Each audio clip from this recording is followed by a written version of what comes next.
Monsoon अब धीरे धीरे लौट रहा है, लेकिन कई राज्यों में इसका असर अब भी बना हुआ है। भारतीय मौसम विभाग का मानना है कि जाते जाते मॉनसूनी बादल कुछ हिस्सों में और बारिश कर सकते हैं, खासकर पूर्वोत्तर और दक्षिणी राज्यों में। इसके अलावा बंगाल और महाराष्ट्र के कुछ इलाकों में भारी बारिश ने जनजीवन को प्रभावित किया है। इन बारिशों के कारण यहाँ कई लोगों की जान भी चली गई है। पहाड़ी क्षेत्रों में भी बारिश का सिलसिला जारी रह सकता है। पश्चिमी विक्षोभ के कारण 24 और 25 सितंबर को हिमाचल प्रदेश और उत्तराखंड के ऊंचे क्षेत्रों में तेज बारिश का अनुमान है।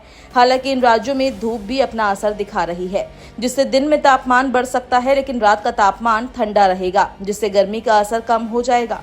आने वाले 24 घंटों में बंगाल की खाड़ी से उठने वाले चक्रवाती तूफान के असर से पश्चिम बंगाल, ओडिशा, सिक्किम, छत्तीसगढ़, झारखंड, तेलंगाना, कर्नाटक, तमिलनाडु और कोंकण में मध्यम बारिश होने की संभावना है।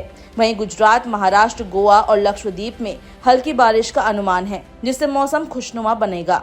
मौसम विभाग के मुताबिक उत्तर प्रदेश, बिहार, मध्य प्रदेश और राजस्थान के कुछ हिस्सों में हल्की बारिश हो सकती है, लेकिन अधिकांश क्षेत्रों में मौसम साफ रहेगा।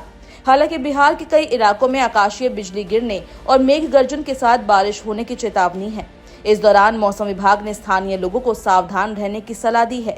दिल्ली और एनसीआर में इस सप्ताह बारिश की कोई संभावना नहीं है और उमस भरी गर्मी लोगों को परेशान कर सकती है। हालांकि कुछ दिनों में ठंडी हवाएं चलेगी, लेकिन मौसम पूरी तरह से साफ रहेगा। वहीं दिल्ली में प्रदूषण का स्तर भी बढ़ा हुआ है, जो चिंता का विषय है। उत्तर प्रदेश में दक्षिण पश्चिम मानसून के प्रभाव से पिछले कई दिनों से हल्की से मध्यम बारिश हो रही है।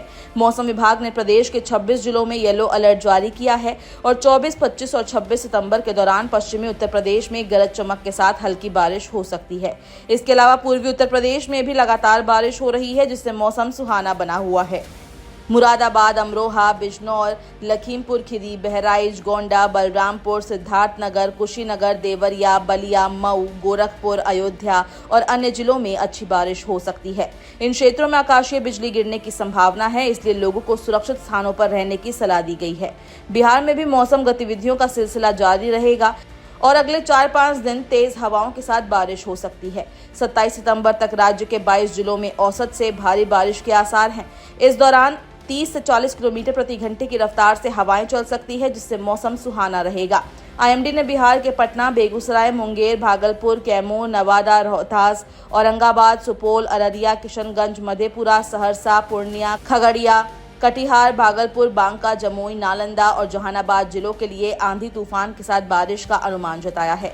महाराष्ट्र के मराठवाड़ा क्षेत्र में पिछले 4 दिनों से लगातार बारिश हो रही है, जिसके कारण 8 लोगों की मौत हो चुकी है और सैकड़ों घर क्षतिग्रस्त हो गए हैं।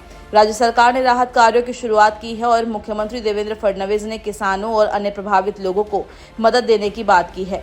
20 सितंबर से शुरू हुई इस बारिश के कारण कई बांध उफनाने लगे हैं, जिससे बाढ़ की स्थिति उत्पन्न हो गई है। कोलकाता में भी दुर्गा पूजा के दौरान भारी बारिश ने जनजीवन को अस्त व्यस्त कर दिया है। बिजली के खंभों से करंट लगने से 10 लोगों की मौत हो गई है। मुख्यमंत्री ममता बनर्जी ने मृतकों के परिजनों को मुआवजा देने की घोषणा की है। वहीं बारिश के कारण उड़ानें और ट्रेनें भी रद्द कर दी गई है, जिससे यात्रा प्रभावित हुई है। झारखंड में भी 23 सितंबर को मध्यम से भारी बारिश हुई और कई जिलों के लिए अलर्ट जारी किया गया। आईएमडी ने पूर्वी और पश्चिमी सिंहभूम, सिमडेगा और सरायकेला खरसावा जिलों के लिए ऑरेंज अलर्ट जारी किया है, जबकि रांची, बोकारो, गुमला, धनबाद, लोहरदगा, खूंटी और रामगढ़ जिलों के लिए येलो अलर्ट जारी किया गया है। अगले कुछ दिनों तक बारिश की संभावना बनी हुई है, जिससे इन क्षेत्रों में मौसम और भी सुहाना बने रहेगा।